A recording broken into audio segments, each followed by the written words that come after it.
Well, hello and welcome to Outdoor Oklahoma. I'm Todd Craighead. Jap Beaver Lake here in southwest Oklahoma is one of a small handful of lakes that the ODWC actually owns. Our fisheries division began a few years ago aggressive renovation efforts for many of our lakes. Today, it's Jap Beaver's turn to begin the process to become another one of our premier fisheries showcases. It's fun to think that one day soon, someone's kid could catch their very first fish right here, 20 feet above my head. Or maybe you might catch your personal best right back where that excavator is working. A wildlife department with the expertise to create and manage some of the best angling opportunities in the nation. Just another reason to love Oklahoma and the adventures that await you.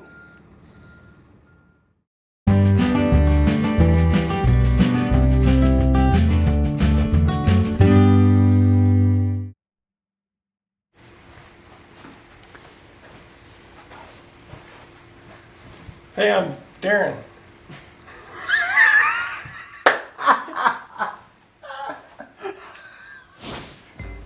Are you recording? Yeah. Okay. I don't know. It's not like we do this professionally. I know, this is weird. Anyway. Hello, I'm Darren. And I'm Blake. We're producers for Outdoor Oklahoma TV. And we get to travel all over Oklahoma to shoot video and tell stories of all the wonderful hunting, fishing, and outdoor activities Oklahoma has to offer. We're truly blessed, fortunate to have this opportunity and experience as well on the road. So Darren and I thought that it would be cool if we could show our wives what we do for work. We took our wives to Lake Texoma on a striper fishing trip. And better yet, we convinced them to be on camera as our featured anglers for this story. So we thought it would be great to get the wives out fishing because we know the enjoyment of being on the water and the excitement of catching these huge Lake Texoma stripers.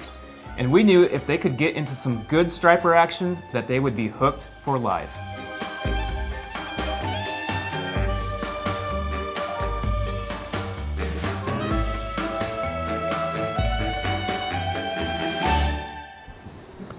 Tell us what Darren and Blake do and how, you know, they are producers for Outdoor Oklahoma and how they go out on hunting and fishing trips behind the camera, and you hear these How we got roped into it? Yeah. Okay, there we go. Okay. So our husbands are producers for Outdoor Oklahoma, and they decided that we needed to get on a lake and fish because they think that we're not skilled fishermen, but we actually are. So we did really good. Jill? This is our wives. They're newbies. Good. Don't really fish at all. This is my wife, Kelly. Nice to meet you. Nice to meet you. Hi, I'm Jill. I'm Jeff. Nice to meet you. Do either of you fish at all or have a lot of experience fishing?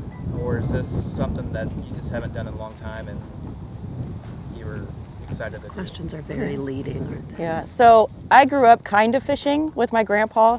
He basically baited and took the fish off for me, so it wasn't real fishing, but I would go all the time. After age 10, no, neighborhood fishing, neighborhood ponds. So Jill is Darren's wife and Kelly's my wife, Okay. and so Kelly has fished but hasn't fished at all. Just 20 years ago.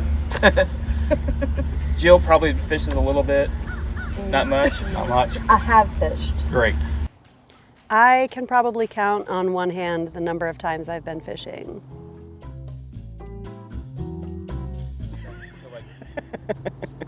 This was the first time I've been fishing with anyone who was a professional, A skilled fisherman. a skilled, well, Darren's pretty skilled. I mean, I don't know. No, I've never been like out on a boat fishing and catching big fish. I've never been fishing and catching fish. There we go. Yeah. Fishing and catching fish, that's the I key. have sat with a pole in the water And that's it. a right? few times, Yeah. yes. Fire extinguisher underneath the front hatch. We got throw cushion, rescue lines in the back. So.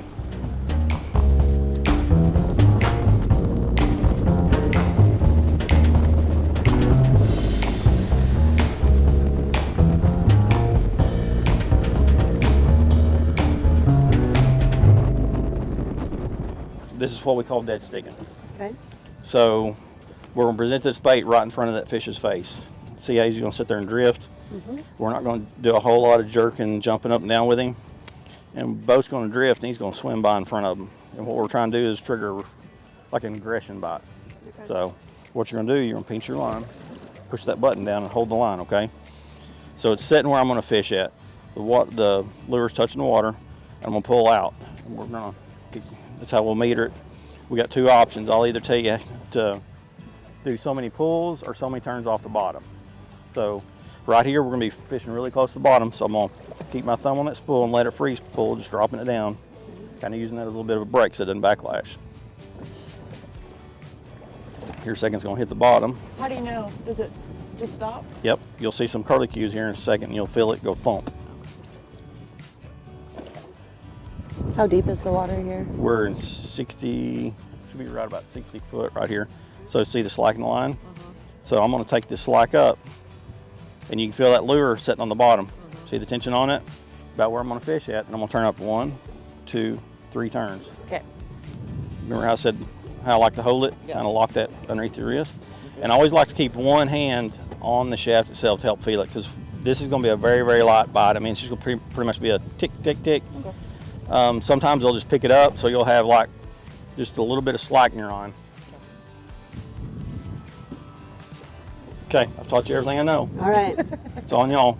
The great thing about fishing with a guide is that you are learning from someone who knows what they're doing and they know how to work with people. And it's exactly the best case scenario for our wives. They probably wouldn't listen to us anyway. They wouldn't.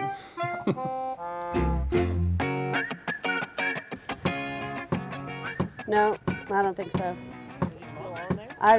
Oh, just a little guy.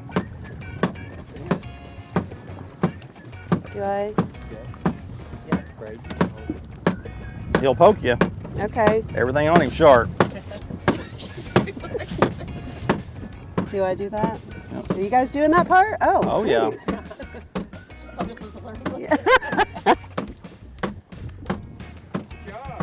Thanks. First fish? Thank you. Or first fish in a while? First fish today. Yeah. First fish in a while, yeah. I think the last time we went fishing, I didn't catch anything. It wasn't very fun. Come here, buddy.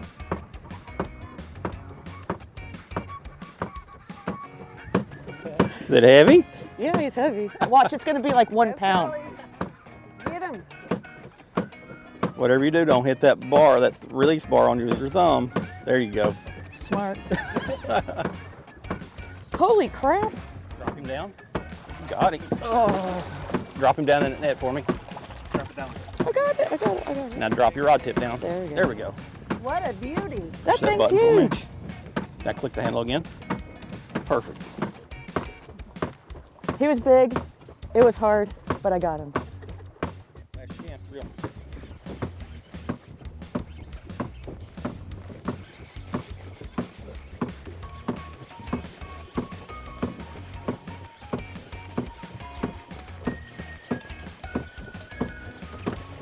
All right, stop reeling. Stop reeling. Drop him right in that net. There we go. Got it. Yeah, he had some fight in him. She? Probably so. I can't tell you right now. You can't tell us right now? Only in private. Okay. Oh, gotcha. Okay. I was a little reluctant when Darren presented the idea to me. I thought it would be very cold. I didn't know that we were going to actually catch fish. I thought it would be like my previous experiences fishing. Hey, that's Same dude.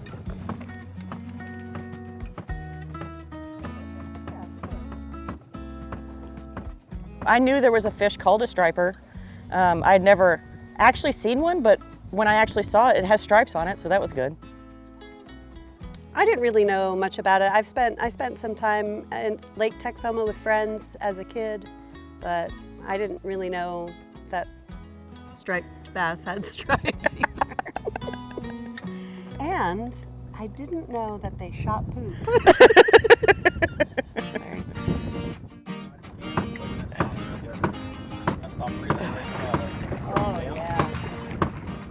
Wow, There we go. these are big fish. Little guy. Raise that rod tip up, hold them around. Get away from that rope from Jason's line. Here we go.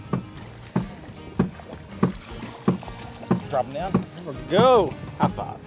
Thanks, buddy. Okay.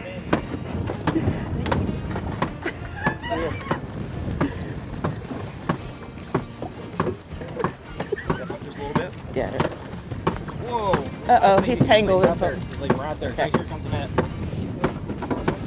Run the net, Jason. Okay, here I go. Get there. Oh my goodness. Aw. Double trouble. Did he poop on you?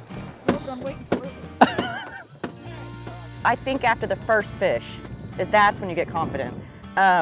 Up until that point, you're just wondering what it's gonna feel like. And he kept saying, you're gonna feel a little tug. Well, that little tug was a lot of tug. And then the pole started moving, and then, you know, after you got that first fish in, you know, the nerves went away and then things got better. Yeah, I was not sure most of the time. If I wasn't getting a bite, I wasn't sure that I had my lure at the right depth. And so the more comfortable I got, the longer we fished, the more I was kind of trying to reset the lure and get it just in the sweet spot. Good point. Thank you. You take somebody that hadn't fished before, they usually are a whole lot more coachable. They listen better, respond on depth, you know, where you want the meter out the line to, and how to hold the poles, how to set the hook, how to wait. So it helps a lot. So now that I've learned this, I can go out and do it again. If anybody ever said you want to go striper fishing, at least I would get out there and know what I was doing. I think I could definitely do it.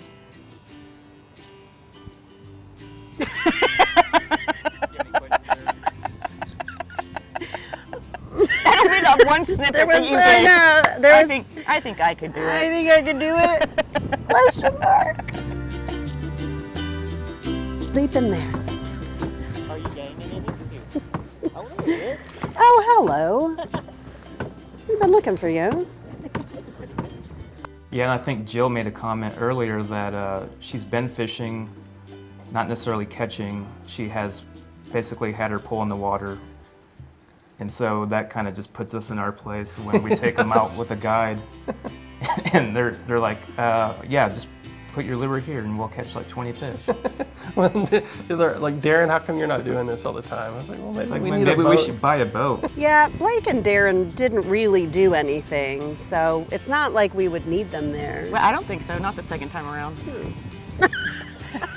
What? I mean, you guys did a lot. They did the behind the scenes stuff fabulously. Ooh. He's a slippery fella. It was a lot of fun and we laughed a lot. Yep. And I enjoy fishing when there are fish involved.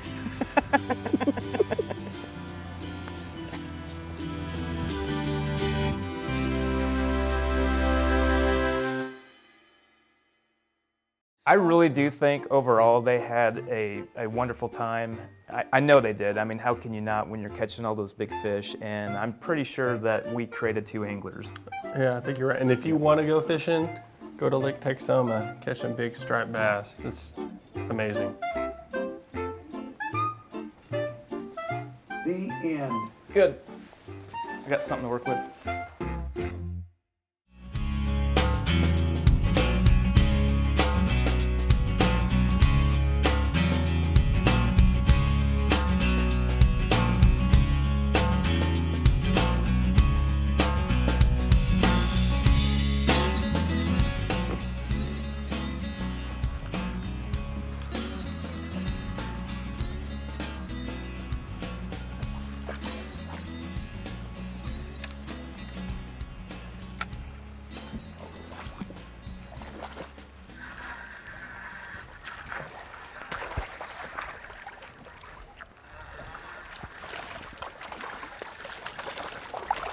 But the sand bass, at the right time of the year, it's in the spring. starting sometimes the middle of March and sometimes all the way till, I think last year it was April the 15th, they finally made their run. Well, what they're doing is they're waiting for the right temperature, water temperature, right water flow through the creek, and length of days has a lot to do with it also. They're just stacked up underneath that I think they are. tree. I think a guy could probably go over there and just doodle sock them. Drop it over in there and pull them straight up. One.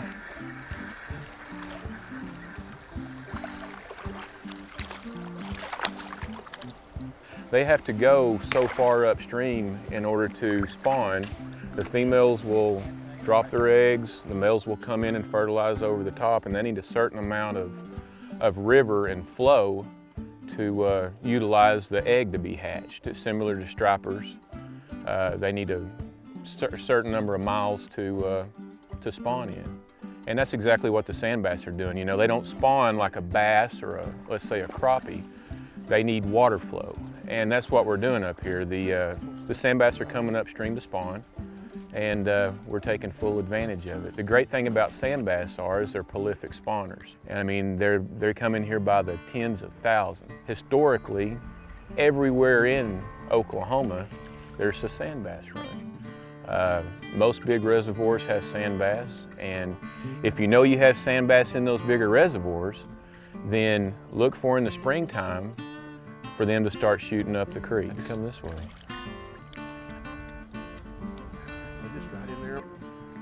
Normally, the last few years, in March, is March 10th to 15th on this particular lake is whenever we'd really start getting into the sand bass.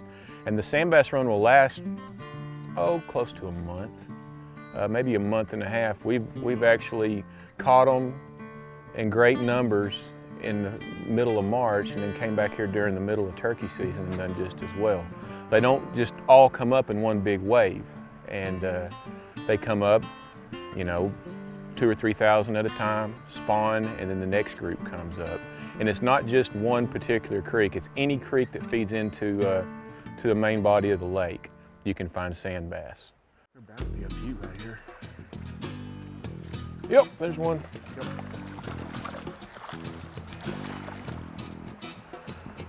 You'll bump the bottom there. Yeah.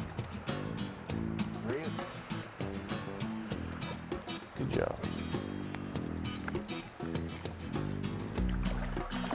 A little better fish there. You've already worn out a grub.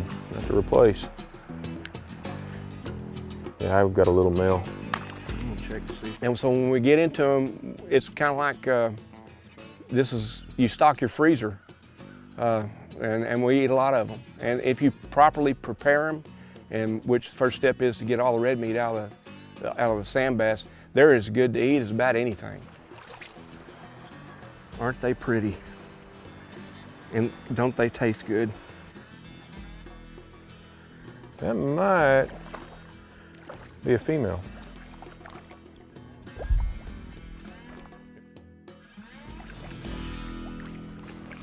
Yeah, kids and people that have not been introduced to fishing, you know, sunfish and sand bass are the two most, I think, best things to get them into, because there's not much in between, so you don't bore them to death. And a small child sitting out there on a creek bank getting bit by mosquitoes and you know, getting bored, that's what usually keeps people from not coming back. When you get into sand bass like this, it's just one right after another. They have a good time. If they get bored or tired, they can sit down and come right back to do it again. And it stays with you. I was introduced to sand bass fishing when well, as far back as I can remember, and it's something that you'll never forget and you never get tired of doing. So, as you can see, because I'm here. You know, bass, they're fairly finicky. You get one too? Yep. I mean, this is a fish that if they're here, you're going to catch them. Yeah, they're mad at the world. Yeah. What are you doing in my creek? I'm going to eat you. It seems like in the springtime, they're just hungry. They're not real picky at their table fare. They, if it's moving, they're going to hit it. And that's what makes it so much fun. Oh, I got mine. That's because you threw right there where I was getting hit. Oh, no.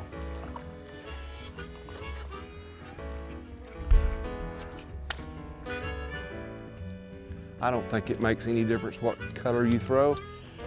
Well, When you've got fish out there, they're gonna hit it. they're gonna hit it.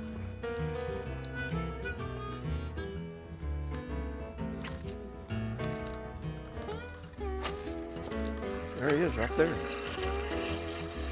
Love that screaming sound this cheap reel makes.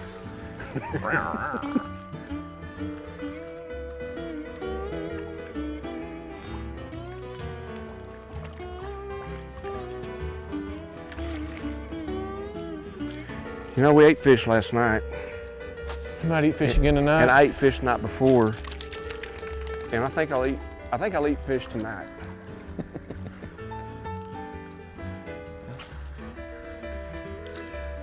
Got the healthiest meat I think you can eat. And most abundant. Well, it's a lot funner than catching cows. I'll have to agree with you there. And pigs. Ooh, that's pretty good fish. You know, historically, the old timers always said that if the dogwoods are blooming, that the sand bass are running, and that's normally always true. The past several years that I've been here, I've kept a journal, and I've been fishing this creek for about 9 years now. And every year, the first fishing trip that we would go out, that we would catch 100 plus fish, I would write the date and the water temperature.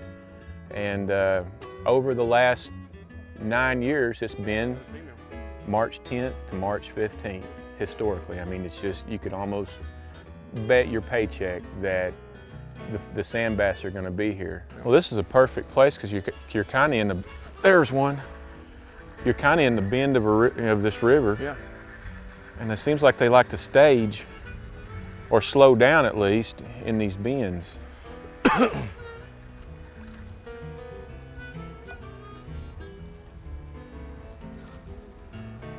These sand bass just seems like they like these little pockets where you got some swift water and some slack water right around it.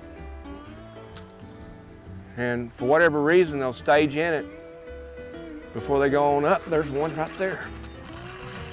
And just when I came out of that slack water, that's what I'm kind of looking for. Isn't that what you look for? Can I hit that slack? But you'll catch them right into the rapids too, but I think they're just trying to make their way up, and might be that they, for whatever reason, they get a little tired, and that's a nicer fish. I think that's exactly what happens is they come up these rapids and then they hit this slack and they've expended some energy. So they just hang out here, feed a little bit, and run up to the next rapid. Yep. Well, when it becomes real good, you'll look down and have 2 ice chests full and think to yourself, you know, it's going to take me 4 hours to clean these things. There's got to be a stopping point.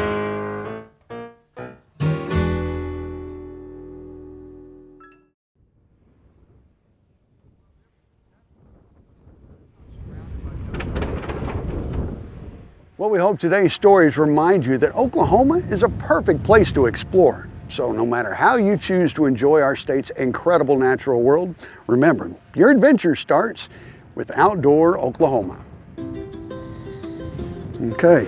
A little windy, but oh well. Outdoor Oklahoma is produced by the Oklahoma Department of Wildlife Conservation and is proud to serve and be funded entirely by sportsmen and women and outdoor enthusiasts who love and appreciate all things wild in the great state of Oklahoma.